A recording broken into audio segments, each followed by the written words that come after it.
Tron moved 2 trillion USDT transfers. During Q1 2026, Tron processed roughly $2 trillion in USDT transfer volume during the first quarter of 2026, according to research from CoinDesk and Masari cited in a post from Bitcoin News on April 24, 2026.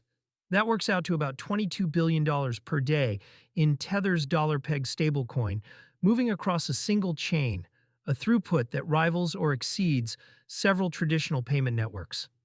The figure is a reminder that the most active corner of the stablecoin market is still not on Ethereum, Solana, or any of the newer L1s competing for payments share.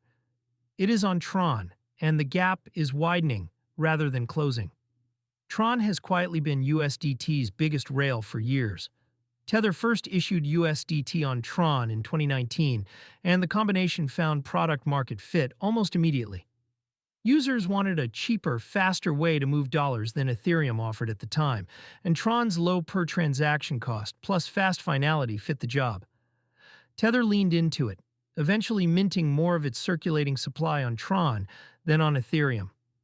Today, Tron sits on tens of billions in native USDT supply and handles the bulk of Tether's on-chain transfer activity. Most of that volume is not coming from crypto traders.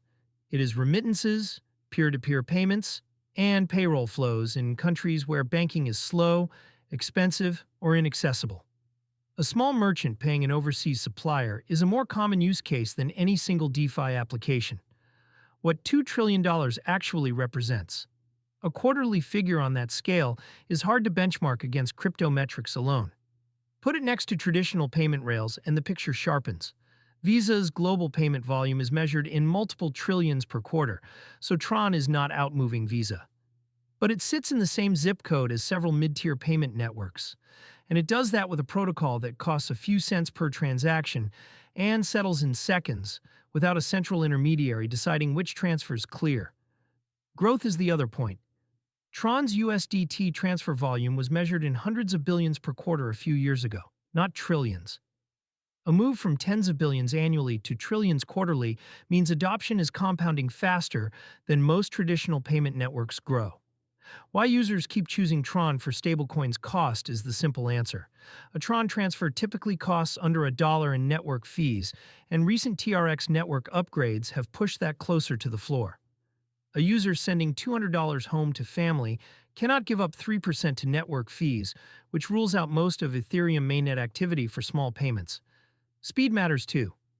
Transfers confirm in minutes or less, and finality is fast enough that recipients can treat incoming USDT as settled money without waiting an hour. The third factor is liquidity, because Tron is where so many peer-to-peer exchanges, Telegram bots, and local cash-to-crypto networks already sit. Converting USDT to local currency is lower friction on Tron than almost anywhere else. What it means for Ethereum, Solana, and the L2 rollups. The payments narrative around Ethereum has been that L2s would bring fees low enough to compete with Tron for retail stablecoin flows. That has partly happened. USDC volume on Base and other rollups is rising, and daily transfer counts on the L2 layer have grown sharply. But Tron's Q1 data suggests the migration is not a zero-sum replacement. Tron is still adding new users, faster than the L2 ecosystem is pulling them off.